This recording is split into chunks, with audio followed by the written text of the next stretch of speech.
Where do you go from here? You've made some big plays, got in the end zone. What's the next step for you in your development?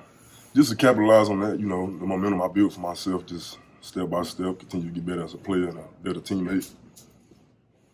The first time getting back in the end zone. Yeah. How'd that feel? I feel good, man. It took a big load off my shoulder. I knew I could make the plays, just needed the opportunity, and when it presented itself, cashed in on it. So. And the first catch, too, you had a little bit to move, a little ways to move after that. I mean, was it almost I'm here type of moment, like finally I got the ball in my hands with some room to make some plays? Yeah, most definitely. It felt like that for sure, but, it's the same thing in practice, just repetition. So when it comes in the game, it's just like second nature, try to catch a security catch, get as much as I can. You said on Saturday that what you learned about sort of watching from the sidelines last year was patience and how to deal with adversity. What did you learn about how to deal with adversity? Pretty much just, on good and bad days, just having a good headspace and, telling myself, it's better to come, So that's pretty much it. Omar, what stands out to you about your journey, coming all the way from TCU and going to junior college, getting here, sitting out? What's shaped you the most about these 4 years that's taken for you to get into the end zone at a Power 5 school? Really, just how to face adversity, and being mature about it, still being a leader even when I can't play. I feel like that's the biggest thing I learned on the journey for me, just adversity, how to face it. I mean, were there times where you doubted you would get to that moment on Saturday? I didn't doubt it. I got a little impatient at times. Like, man, when is it gonna happen? But I stayed true to the process. Like we preach here day by day. That's how I had to take it. Just day by day. Do you think you've grown as a leader in this time?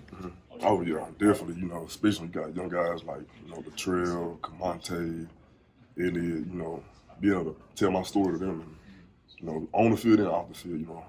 What kind of headspace I had to be in, to face adversity. So, just pointing to them whatever I can.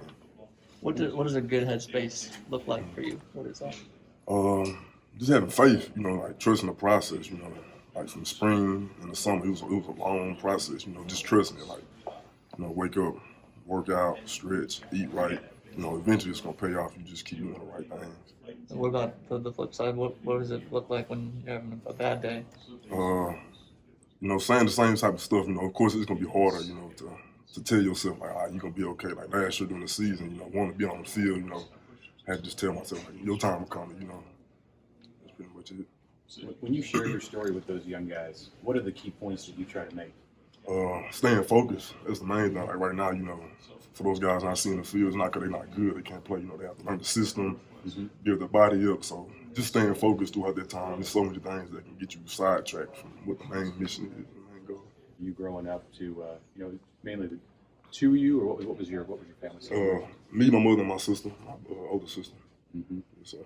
And you guys, had a lot of challenges, or what? Oh yeah, most definitely. Just normal challenges growing up, in the city. But my mom, she made it work. She definitely made it work for us. So how do you, like when you're here and she's in Texas? What's the method that you guys use to communicate? Just telephone calls. I call on the phone. It's an interpreter that like meets us halfway. I talk and they sign to her and she signs to them. That process. Okay. So yeah. What kind of a moment did you share after Saturday, or was that important, or maybe it was after the Illinois game when you made your first catch? Was there anything special between the two of you? Oh yeah, I definitely called her. She was proud. She's proud that I'm just out here, bettering myself and being productive. The football stuff is just a plus. I add on to that. But yeah, she was extremely happy. I can tell. What was the process like for you learning sign language? It came natural to me. I came out the womb, living with her. I don't even remember learning it. I just picked up on it. Yeah, so it was pretty easy. So, would you say, did you know sign language, as well as you knew, you learned that right as you were learning, your ABCs and stuff, right? Oh, yeah, I actually learned sign language before I knew, how to talk. Wow. Yeah, until I was, probably 4 or 5, I never talked. They thought I was deaf, too, for a moment. So, yeah. Okay.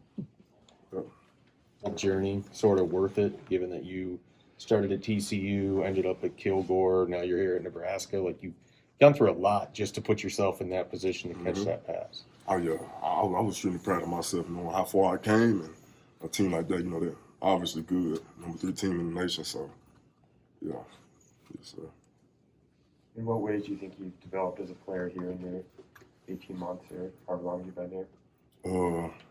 Just on the field. My overall knowledge of the game, you know, especially for this system, you know, my JUCO, it was a good system, but it didn't have as many, you know, parts in it as this one does. So, just my overall knowledge, you know, route running, being around Coach Frost and his knowledge of the game, and Coach Lubick, you know, they've taught me a lot.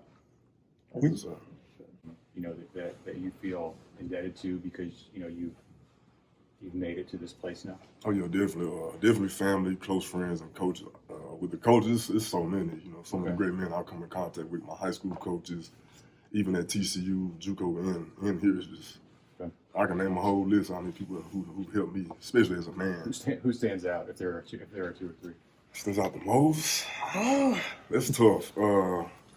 I say my high school coach, Coach Chris Gilbert, and the time here is from JUCO, I say Coach Eckert, JJ Eckert, Willie Gooden, Coach B also, and here definitely Coach Frost. You know, I've gotten very close with him. Coach Luke as well, Coach Fisher, Coach T.